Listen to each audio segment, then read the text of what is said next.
الشيطان الرجيم. بسم الله الرحمن الرحيم.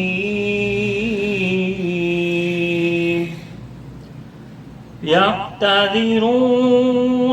إليكم إذا رجعتم إليهم قل لا تعتذروا لن نؤمن لكم قد نبأنا الله من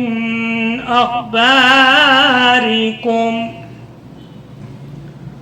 وسيرى الله عملكم ورسوله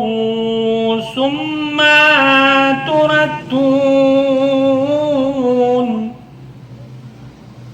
تردون إلى عالم الغيب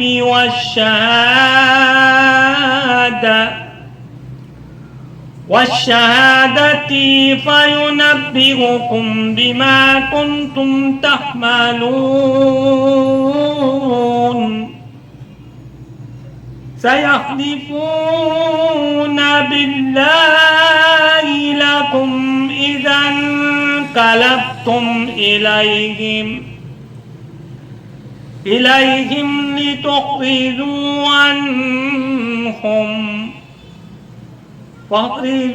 عنهم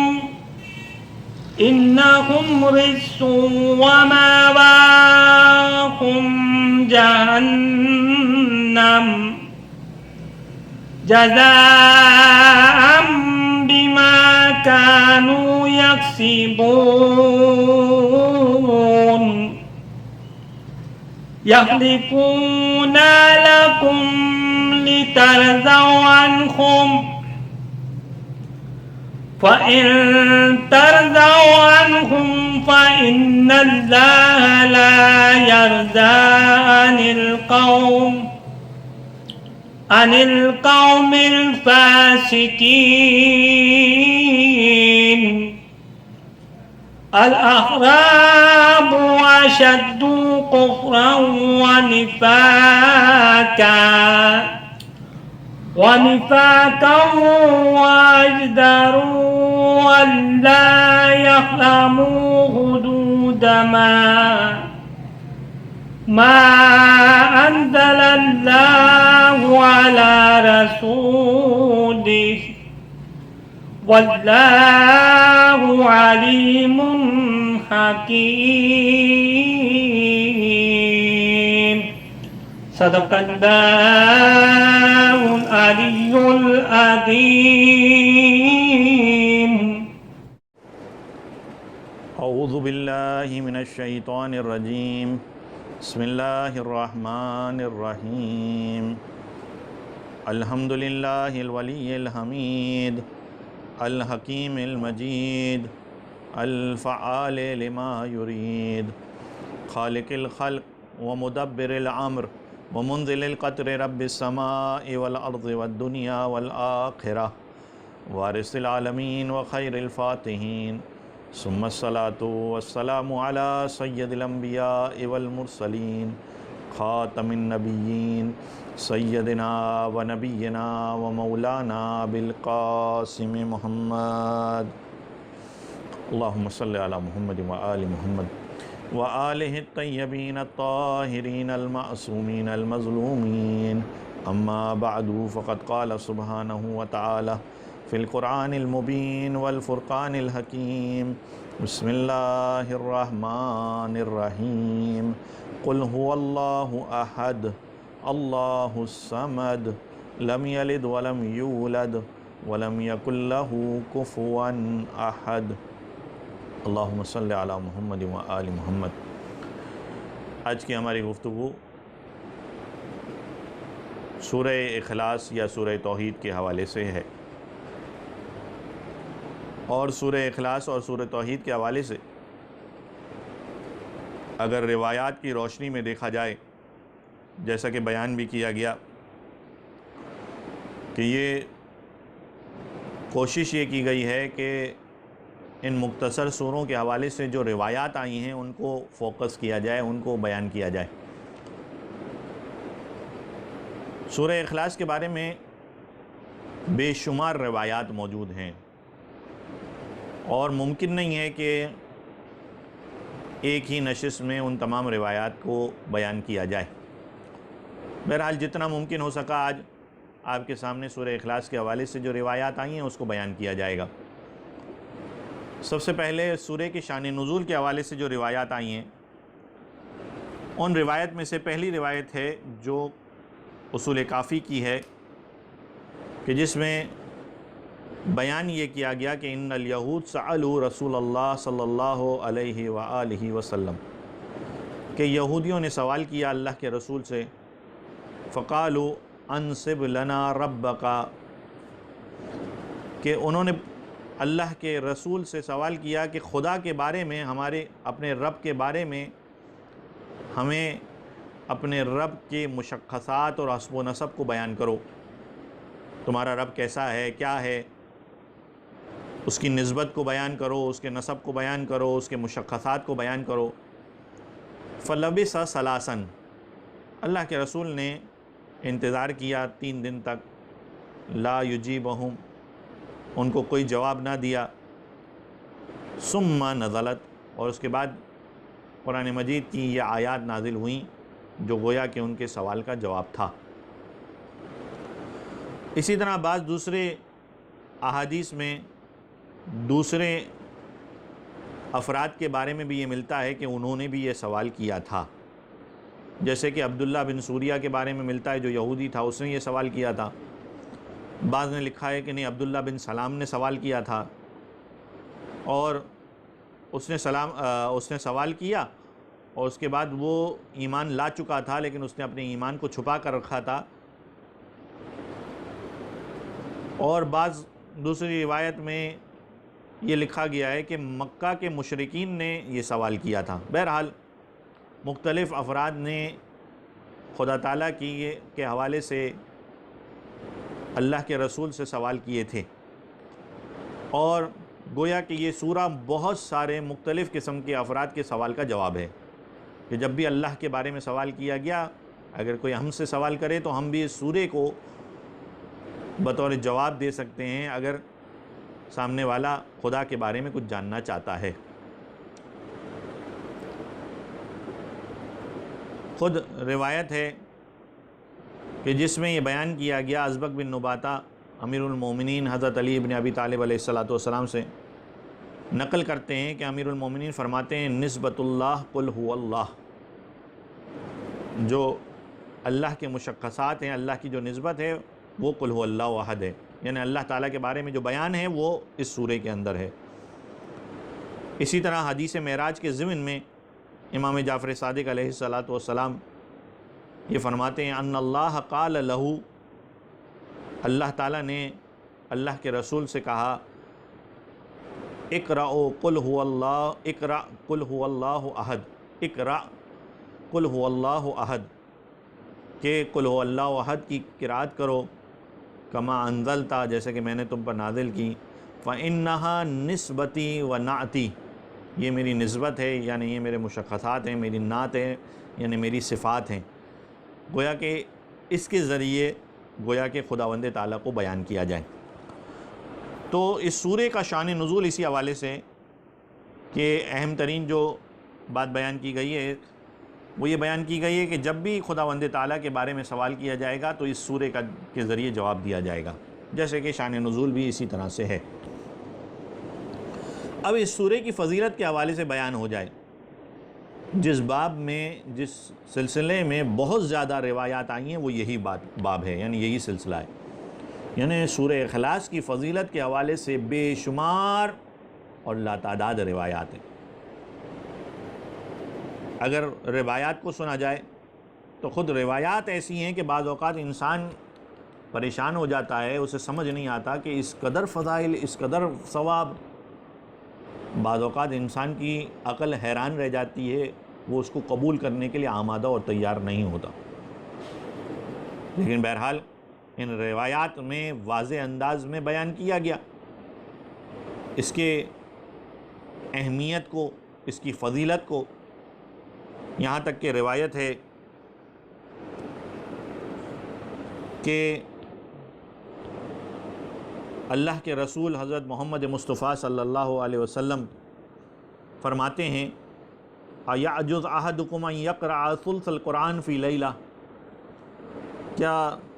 تم عاجز ہو اس بات سے کہ ایک ہی رات میں 1/3 قرآن پڑھ لو؟ 1/3 قرآن کا مطلب تقریباً 10 پارے ہو گئے ایک طرح سے، یعنی اگر 30 پارے ہیں تو 1/3 قرآن کا مطلب ہوا ایک رات میں 10 پارے پڑھ لو، کیا تم اس بات سے عاجز ہو؟ تو رسول خدا صلی اللہ علیہ وسلم سے اصحاب نے فرمایا کہ کس میں ایسی طاقت ہے کہ وہ اس طریقے سے ایک رات میں 10 سپارے اس طریقے سے پڑھ لے؟ رسول اکرم صلی اللہ علیہ وسلم نے فرمایا اقرؤوا قل هو اللہ احد، کہ تم قل هو اللہ احد کی تلاوت کرو، گویا کہ تم جب قل هو اللہ احد کی تلاوت کرو گے گویا تم نے ایک رات میں 1/3 قرآن پڑھ لیا۔ یہ فضیلت کے حوالے سے۔ اسی طرح سے 1/3 ہونے کے اعتبار سے، یعنی ثلث قرآن ہونے کے اعتبار سے روایات بہت زیادہ ہیں، کثرت سے ہیں۔ مثلا جیسے کہ ایک روایت من قرأہا فکأنما قرأ ثلث القرآن، جس نے بھی سورہ اخلاص کی تلاوت کی گویا اس نے ثلث قرآن کی تلاوت کی، یعنی قرآن کے تیسرے حصے کی تلاوت کی، یعنی اگر قرآن کے 3 حصے کیے جائیں تو تیسرے حصے کی تلاوت کی، 1/3 حصے کی تلاوت کی۔ وَأَعْطَى مِنَ الْأَجْرِ 10 حسنات، اور اس کو اجر کے طور پہ 10 نیکیاں دی جائے گی، بعدد من آمن باللہ، 10 نیکیاں کس کے برابر؟ 10 نیکیاں من آمن باللہ و ملائکتہ و کتبہ و رسلہ والیوم الآخر، یعنی جتنے افراد جو اللہ تعالیٰ پر ایمان لائے، ملائکہ پر ایمان لائے، و کتبہ اور اس کی کتاب پر ایمان لائے، و رسلہ اور اس کے رسل پر ایمان لائے، اور قیامت کے دن پر ایمان لائے۔ گویا اگر جتنے افراد بھی ہیں جنہوں نے اللہ پر، ان کے ملائکہ پر، ان کی کتاب پر، اس کے رسل پر اور اس کے قیامت کے دن پر ایمان لائے ہیں، ان تمام افراد کے برابر 10 نیکیاں اسے ملیں گی۔ اور پھر ایک اور روایت ہے کہ جس میں یہ بیان کیا، بعض اوقات انسان اسی اعتبار سے پریشان ہو جاتا ہے کہ ثلث قرآن پڑھنے کا ثواب صرف ایک سورے میں، وہ بھی اتنی مختصر سورہ۔ تو یہاں پر اس حوالے سے بیان کیا گیا کہ نہ صرف یہ کہ ثلث قرآن، بلکہ روایت میں من قرأ قل هو اللہ احد، جس نے سورہ اخلاص کی تلاوت کی، واحد احد مرہ، من قرأ قل هو اللہ احد مرۃ واحدہ، ایک دفعہ پڑھا، فکأنما قرأ ثلث القرآن، اس نے ثلث قرآن کی تلاوت کی۔ یہاں تک تو واضح ہے بات، لیکن یہاں حدیث مکمل نہیں ہوتی، بلکہ آگے بیان کیا گیا وثلث التورات، اس نے ثلث تورات کی تلاوت کی، وثلث الانجیل، اس نے ثلث انجیل کی تلاوت کی، وثلث زبور، اس نے ثلث زبور کی تلاوت کی۔ یعنی صرف سورہ اخلاص کی تلاوت کرنا ثلث قرآن کی تلاوت کے برابر نہیں ہے، بلکہ ثلث قرآن، ثلث تورات، ثلث انجیل، ثلث زبور، ان سب کے برابر ہے۔ تو روایات میں کثرت کے ساتھ اس حوالے سے بیان کیا گیا کہ سورہ اخلاص ثلث قرآن ہے۔ اسی طرح ایک اور روایت ہے کہ جو امام جعفر صادق علیہ الصلاۃ والسلام سے مروی ہے کہ جب اللہ کے رسول نے سعد بن معاذ کے جنازے پر نماز پڑھی تو اللہ کے رسول نے فرمایا لقد وافى من الملائکۃ 90,000 ملک وفیہم جبرائیل یصلون علیہ، کہ 70,000 فرشتے اس کے جنازے میں شریک ہوئے، نماز پڑھی جنازے میں شریک ہو کر، اور ان میں جبرائیل بھی تھے۔ اللہ کے رسول فرماتے میں نے جبرائیل سے پوچھا کہ وہ کیا عمل ہے کہ جس کی بنا پر یہ سعد ابن معاذ مستحق قرار پائے کہ ان کی نماز اتنے سارے ملائکہ پڑھیں؟ تو جبرائیل علیہ الصلاۃ والسلام نے جواب دیا بقراءتہ قل هو اللہ احد، اس لیے کہ سعد بن معاذ سورہ اخلاص کی تلاوت کیا کرتے تھے۔ کب کیا کرتے تھے؟ قائماً وقاعداً، کھڑے ہوئے ہوتے تھے، اٹھے ہوئے ہوتے تھے، جب اٹھتے تھے تلاوت کرتے تھے سورہ اخلاص کی، جب بیٹھتے تھے تلاوت کرتے تھے سورہ اخلاص کی، راکباً وماشیاً، جب سوار ہوتے تھے یا چلتے پھرتے تھے تو سورہ اخلاص کی تلاوت کیا کرتے تھے، ذاہباً وجائیاً، جا رہے ہوتے تھے یا واپس آ رہے ہوتے تھے سورہ اخلاص کی تلاوت کیا کرتے تھے۔ یعنی ہر لمحے کے اعتبار سے جیسے جیسے حالت تبدیل ہوتی جاتی تھی، کھڑے ہیں، بیٹھے ہیں، چل رہے ہیں، سوار ہوئے ہیں، جا رہے ہیں، آ رہے ہیں، سورہ اخلاص کی تلاوت کیا کرتے تھے، جس کا ثواب یہ ہوا کہ ان کے جنازے میں اتنے سارے ملائکہ، یعنی 70,000، اور روایت جو ہے اس میں تو 90,000 ہے، 90,000 یعنی 9,000 ملائکہ شریک ہوئے، 90,000 ملائکہ شریک ہوئے۔ پھر ایک اور حدیث ہے کہ جس میں یہ بیان کیا گیا کہ من مضى به یوم واحد فصلى فيه 5 صلوات ولم يقرأ فيه بقل هو الله احد، اللہ کے رسول فرماتے ہیں کہ جس شخص پر ایک دن اور رات گزر جائے اور وہ 5 وقت کی نمازیں بھی پڑھیں لیکن اس میں سورہ اخلاص کی تلاوت نہ کرے، ایک دن گزرا، فجر کی نماز، ظہر کی نماز، عصر کی نماز، مغرب کی نماز، عشاء کی نماز آپ نے پڑھی، لیکن ان نمازوں میں کسی میں بھی سورہ اخلاص آپ نے نہ پڑھی، تو اللہ کے رسول فرماتے ہیں اس سے کہا جائے گا قیل لہ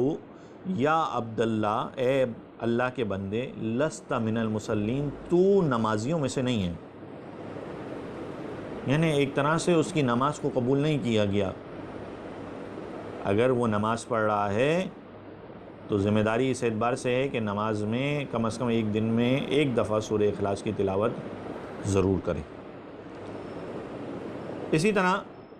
ایک اور روایت ہے کہ جو پیغمبر اکرم صلی اللہ علیہ وسلم سے مروی ہے کہ جس میں اللہ کے رسول فرماتے ہیں من کان یؤمن باللہ والیوم الآخر، جو شخص بھی اللہ پر ایمان لائے اور قیامت کے دن پر ایمان لائے، فلا یدع ان یقرأ فی دبر الفریضہ بقل هو اللہ احد، وہ اس بات کو فراموش نہ کرے کہ نماز کے بعد، ہر نماز کے بعد سورہ اخلاص کی فی دبر الفریضہ، نماز واجب نماز کے بعد سورہ قل هو اللہ احد کی تلاوت کرے، وہ اس بات کو نہ چھوڑے، یعنی نماز مکمل جب ہو جائے اس کی واجب نماز تو اس کے بعد اسے قل هو اللہ احد کی تلاوت کرنی چاہیے۔ فَإِنَّهُ مَنْ قَرَأَهَا، جس شخص نے بھی اس طرح سے قرأت کی، جمع اللہ لہ خیر الدنیا والآخرہ، اللہ تعالیٰ اس کے لیے دنیا اور آخرت کے خیر کو جمع کر دے گا، وغفر اللہ لہ، اللہ تعالیٰ اسے معاف کر دے گا، صرف اسے معاف نہیں کرے گا بلکہ روایت آگے کہتی ہے وَلِوَالِدَيْهِ وَمَا وَلَدَ، بلکہ اس کے ماں باپ کو بھی معاف کر دے گا اور اس کے بیٹے اور اس کی اولاد کو بھی اللہ تعالیٰ بخش دے گا۔ نماز فریضہ، نماز واجب کے بعد سورہ اخلاص کی تلاوت کرنے کا یہ ثواب بیان کیا گیا۔ اسی طرح اور بھی بہت سارے ثواب ہیں جو اس سلسلے میں بیان کیے گئے۔ ہاں، یہ بیان کر دیا جائے جو ثلث قرآن کہا گیا اس کے حوالے سے مفسرین نے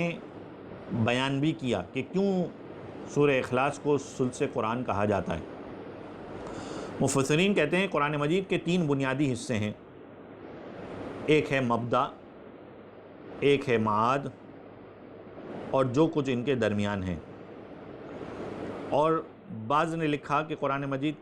کے 3 بنیادی حصے ہیں، پہلا ہے احکام، دوسرا ہے عقائد، اور تیسرا ہے تاریخ۔ اگر ان کے اعتبار سے دیکھا جائے تو عقائد کا جو حصہ ہے وہ سورہ اخلاص کے اندر شامل ہے،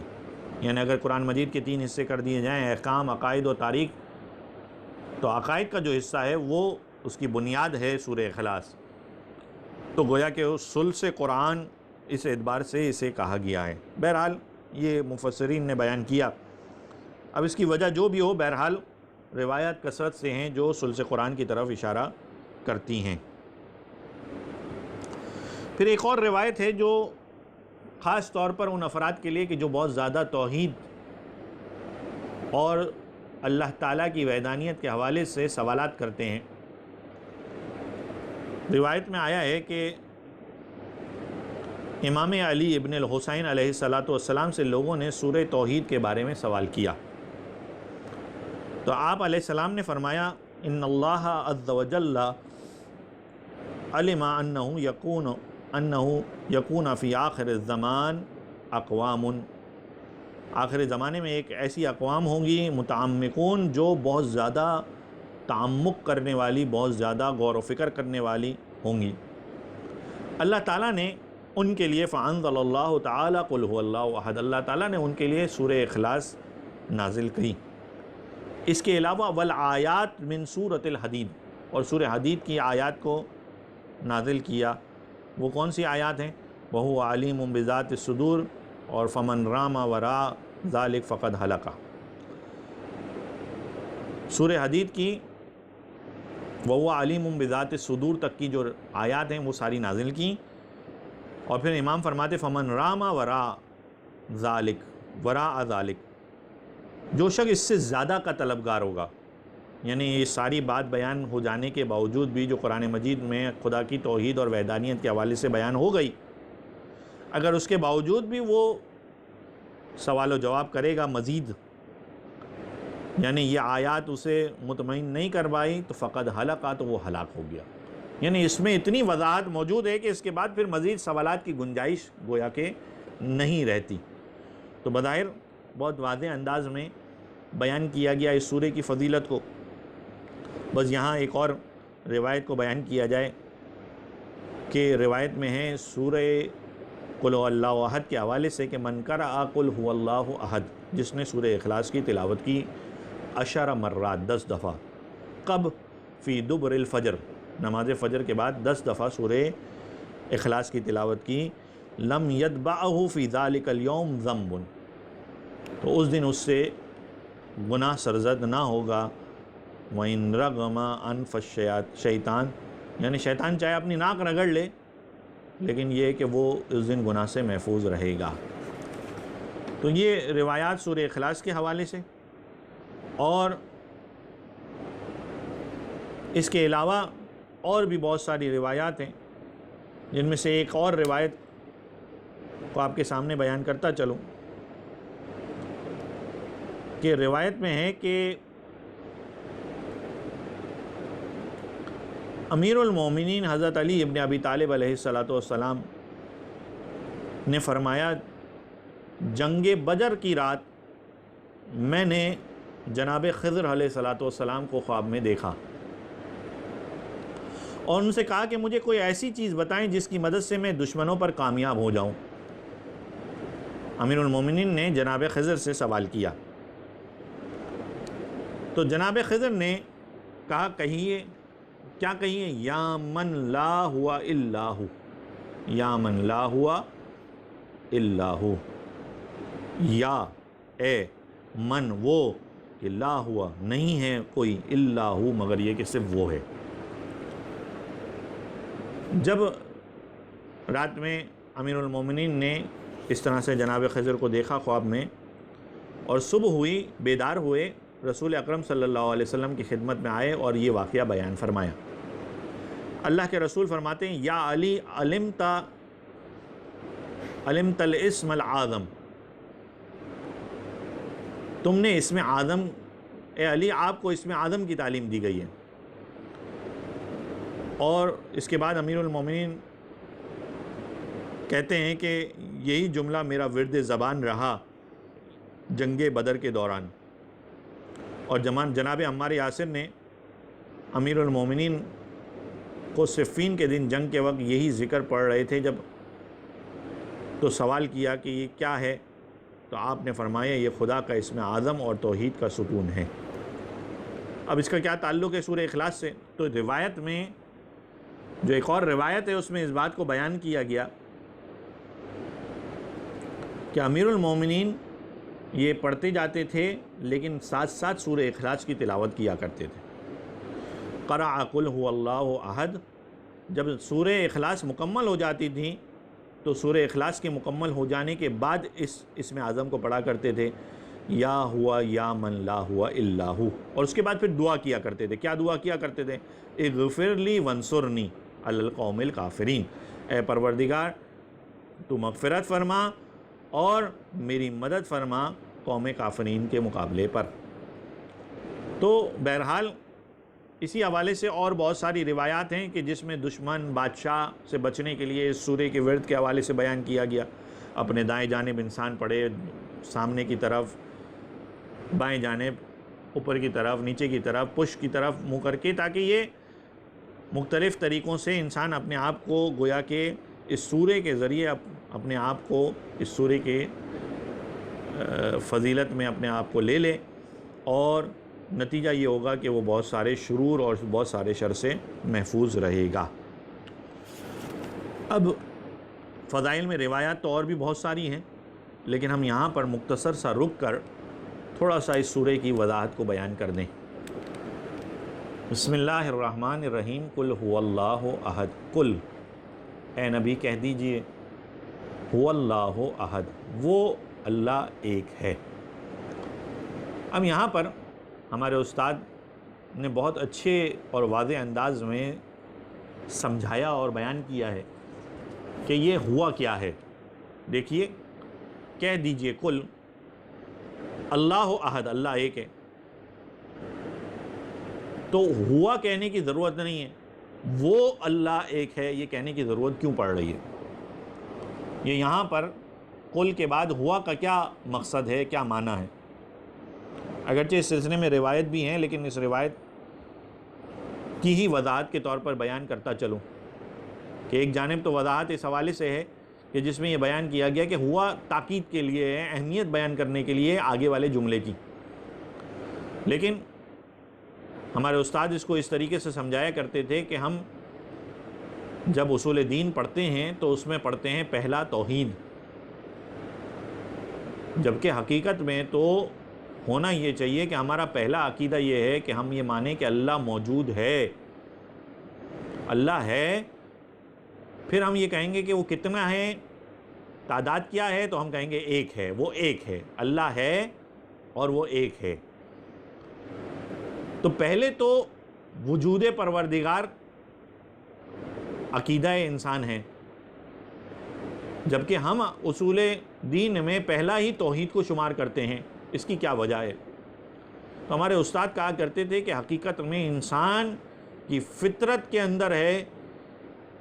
کوئی فرد سالم بھی اللہ کے وجود کا انکار نہیں کر سکتا۔ یہی وجہ ہے کہ قرآن مجید میں بھی اور مختلف جگہوں پر بھی کہیں پر بھی اللہ کے وجود کے حوالے سے کوئی مدلل گفتگو نہیں کی گئی ہے۔ ہمارے استاد یہ کہا کرتے تھے کہ اس کی وجہ یہ ہے کہ اتنا واضح اور ظاہر ہے کہ اس کے لیے الگ سے وجود پروردگار پر دلیل لانے کی ضرورت نہیں ہے۔ ہر شخص اس بات کو جانتا ہے، دل سے تسلیم کرتا ہے کہ کوئی ہے جو اس کا بنانے والا ہے، کوئی ہے جو حقیقت میں اس پوری کائنات کا بنانے والا ہے۔ اس لیے کہ جب ان چیزوں کو دیکھتا ہے، ان کائنات کو دیکھتا ہے، ان نشانیوں کو دیکھتا ہے، تو خود بخود اس کا دل اس بات کی گواہی دیتا ہے، خود فطرت انسان گواہی دیتی ہے کہ کوئی وجود موجود ہے۔ اب وہ جو وجود موجود ہے اس کے بارے میں سوال انسان کے ذہن میں آتا ہے، تو انسان مثلا بعض افراد ہیں جو زمانے میں لوگ تھے 360 بتوں کی پوجا کیا کرتے تھے، تو وہ 360 خداؤں کو مانتے تھے۔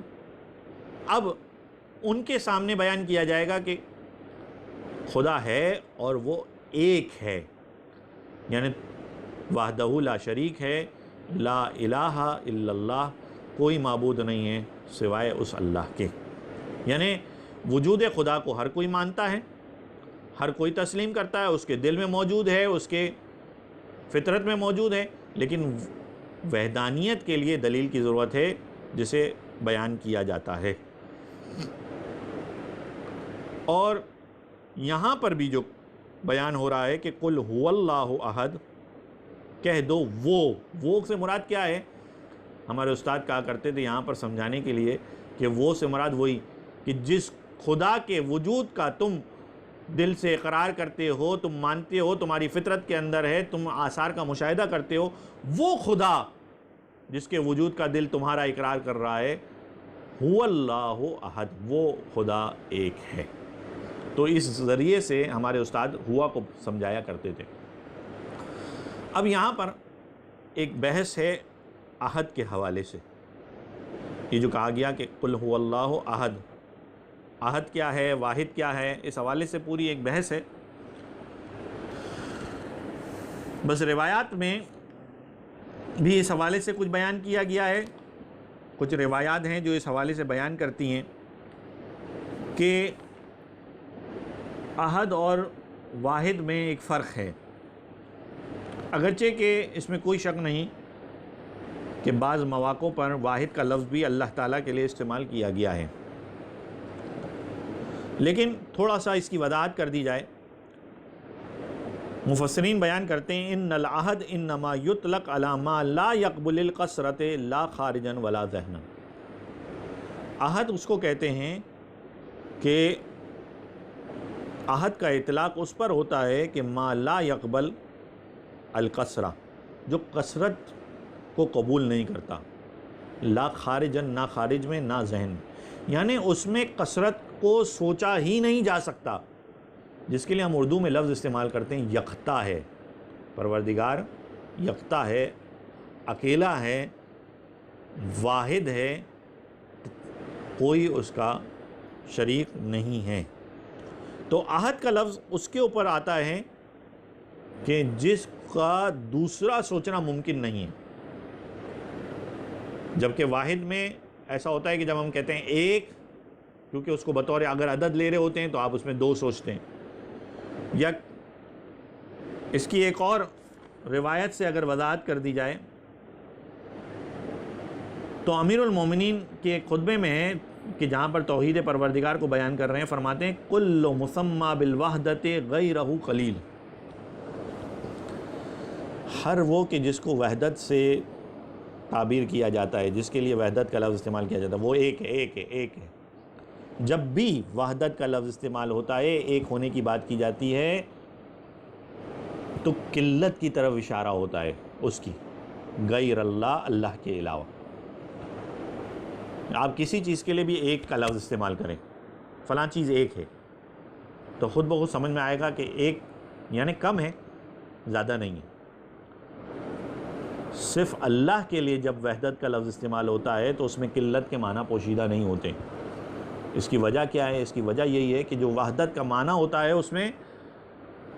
دویائی کو تصور ممکن نہیں ہے، یعنی وہاں پر واحد میں معنی احد ہی ہوتا ہے، یعنی واحد کا لفظ اللہ کے علاوہ کسی کے لیے بھی وحدت کی بات کی جائے گی تو اس کے کم اور قلیل ہونے پر دلالت کرتی ہے۔ تو قل هو اللہ احد، اللہ ایک ہے، اللہ الصمد، اللہ بے نیاز ہے۔ اب صمد سے متعلق بھی بہت ساری روایات ہیں، بس اگر آپ کے سامنے کچھ روایات کا اشارہ کر دیا جائے کیونکہ وقت اب ہمارے پاس زیادہ موجود نہیں ہے۔ امام حسین ابن علی علیہ السلام، امام حسین علیہ السلام سے ایک حدیث ہے جس میں صمد کے آپ نے 5 معانی بیان کیے۔ صمد اس ہستی کو کہتے ہیں جو انتہائی سیادت و آقائی میں ہو، سردار، سید، بزرگ ہستی، وہ ہستی۔ اور پھر امام اس کی وضاحت کرتے ہیں صمد سے مراد کیا ہے، وہ 5 معنی بیان کیے۔ صمد سے مراد وہ ذات ہے جو دائم اور ازلی و ابدی ہو، دائم یعنی ہمیشہ، ازلی ہمیشہ باقی رہنے والی، ابدی یعنی ہمیشہ موجود رہنے والی۔ صمد کے ایک اور معنی ہے وہ موجود ہے جو جوف نہ رکھتا ہو۔ جوف نہ رکھتا ہو کا مطلب کیا ہے؟ یعنی ٹھوس ہو، خلا اس کے اندر نہ ہو۔ اسی طرح صمد کے ایک اور معنی ہے وہ ہستی جو نہ کھاتی ہو نہ پیتی ہو. اور امام بیان فرماتے ہیں اسی طرح صمد کے ایک اور معنی ہے وہ ہستی جو کبھی نہ سوتی ہو. امام نے اس ذریعے سے صمد کے معنی کو سمجھایا. اسی طریقے سے ایک اور روایت ہے کہ جس میں یہ بیان کیا گیا، جیسے کہ روایت ہے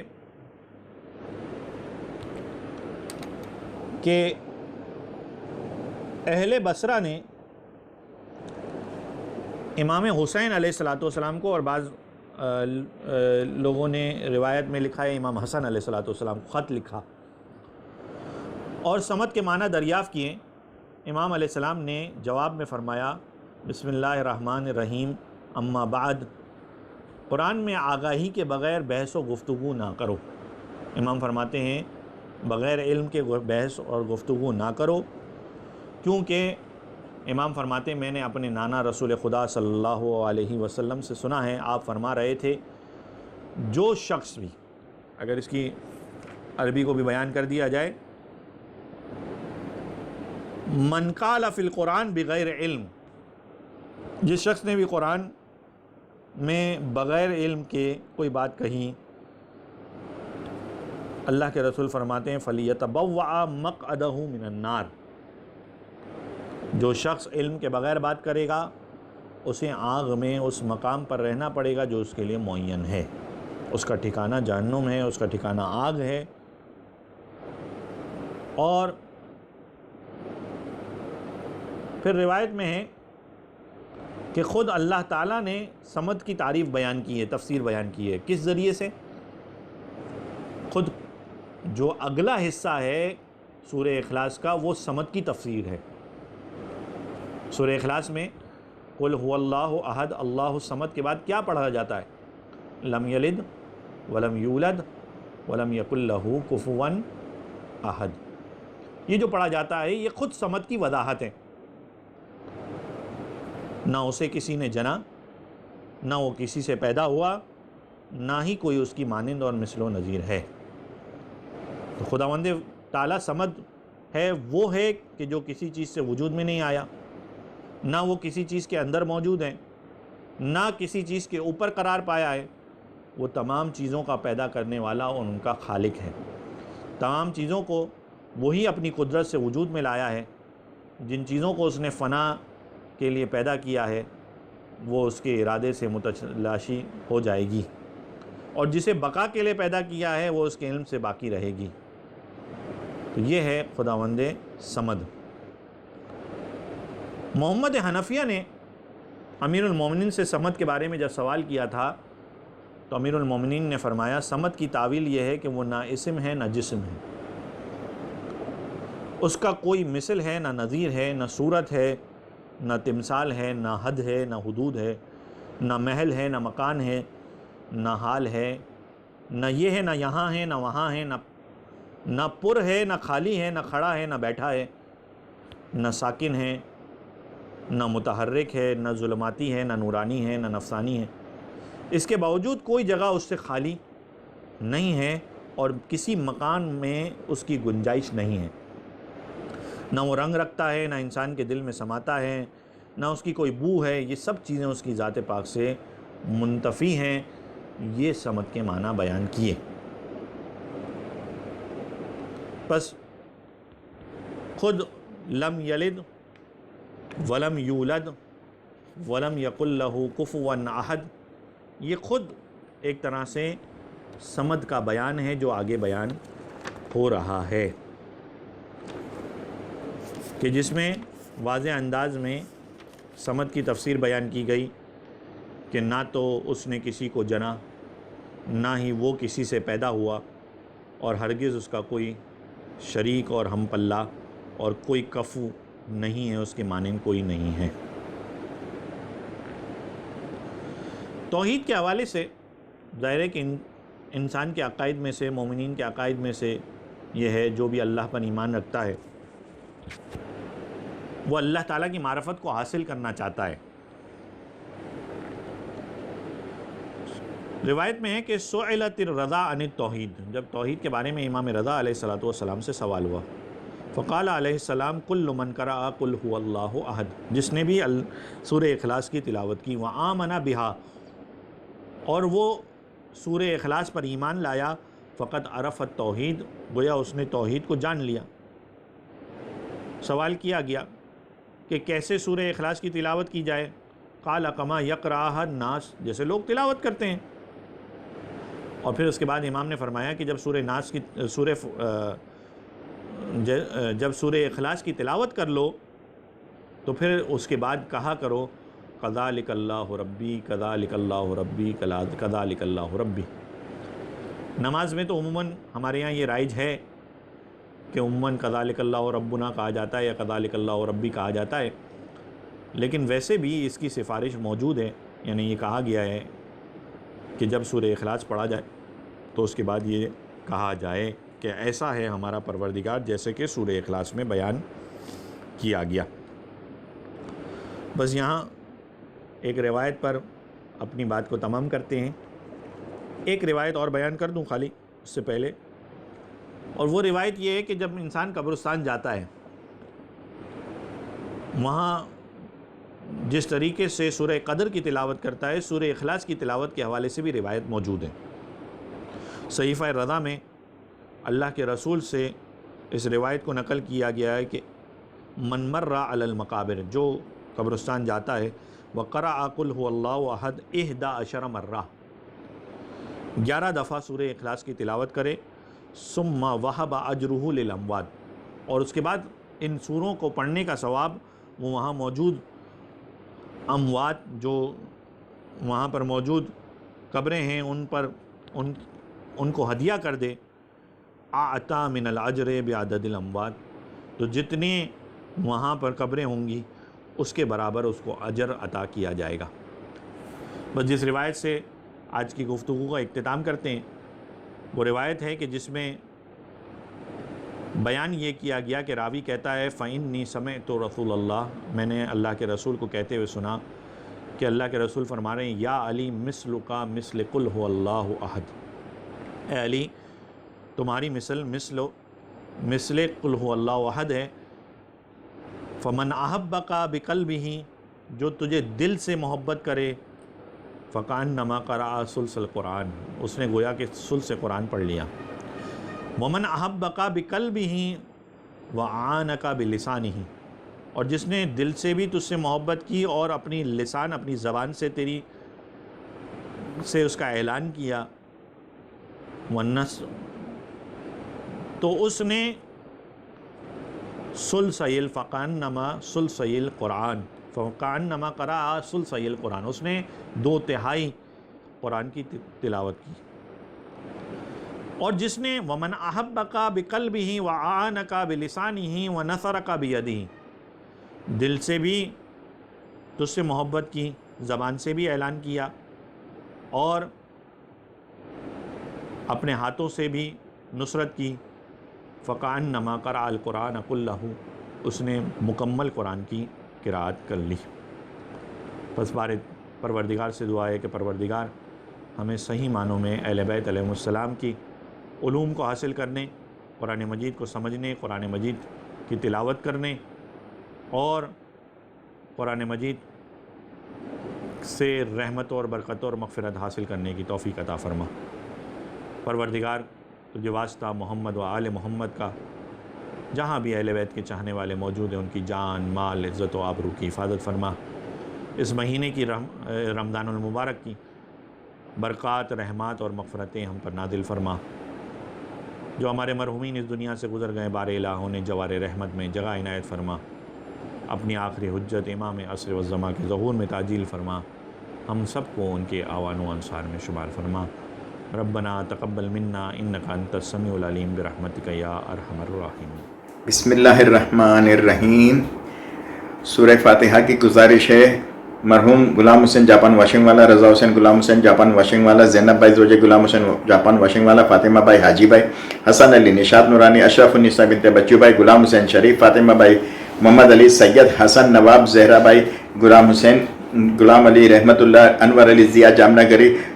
اللہ رکھا بھائی، منور علی، غلام علی، شبیر حسین محمد حسین، سغرا بائی بنت نظر علی، نرگس خاتون بنت نظر علی، حسینہ by Fida Hussain, Amina by اللہ رکھا، صابرہ بنت عبد الحسین، اشرف النساء بنت راجن پردان، زرینہ بائی غلام حسین بندے خدا کے مرحومین، مرحوم اکبر علی، معصوم علی اکبر علی وزیر، روشن بانو محمد علی گیلانی، حسین علی علادین پوناوالا، زرینہ بائی فاضل، رقیہ بائی محمد علی یاور مہدی، حسین علی پوناوالا، فاطمہ بائی رجب علی امیری، محمد رضا مختار علی راجانی، انور علی حبیب کانانی، یوسف علی حبیب کانانی، عبدالحسین حبیب کانانی، حسین علی حبیب کانانی، جینا بائی زوجہ حبیب بائی، رقیہ بائی جیون، اکبر علی سومانی، انور علی سومانی، منصورہ زوجہ انور سومانی، حمیدہ بائی نظر علی، زیرہ بائی مامدانی، شبیر علی کھوجا، پیر بائی بھیم جی، غلام علی پیر بائی، عبدالرسول پیر بائی، مریم بائی نور محمد، شیرین بائی نور محمد، شیروانو پیر بائی، اول بائی زوجہ پیر بائی، زیرہ بائی بنت محمد علی والجی، سکینہ بائی زوجہ پیر بائی، شاکر حسین غلام حسین، خیر النساء بنت فدا حسین، زوجہ شاکر، محمد حسین غلام علی، محمد علی رحمت اللہ پیر بائی، سجاد حسین محمد علی رحمت اللہ، نور محمد راجپر، رمضان علی نور محمد، شعبان علی نور محمد، علی رضا ہاشم اور کریم عبد الکریم والجی، منیرہ بنت پیار علی، سراج عبد الرسول، بچو علی ملجم مامدانی، زینب بنت سلیمان، شہربانو رحمت اللہ فدا حسین کھوجا، نور بانو زوجہ فدا حسین کھوجا، رفیق احمد کھوجا، فاطمہ بائی جیراد، نسیم صادق علی، دلشاد کھوجا، راولیہ فیملیہ کے مرحومین، فاطمہ بنت احمد علی، فدا حسین نور محمد حیمانی، محمد فاطمہ بائی بنت غلام حسین، کریم by Fazil, Fatima by Ali by, علی حسین کرمانی، حسن علی مہر علی، غلام علی حسن علی، ریاض حسین حسن علی حیمانی، گلبانو اور حیمانی فیملی، حاجی وزیر علی ابراہیم میوا والا اور رشتہ دار مرحومین، نرگس بانو بنت یوسف علی غلام حسین مربی والا اور رشتہ دار مرحومین، محمد رضا مربی والا اور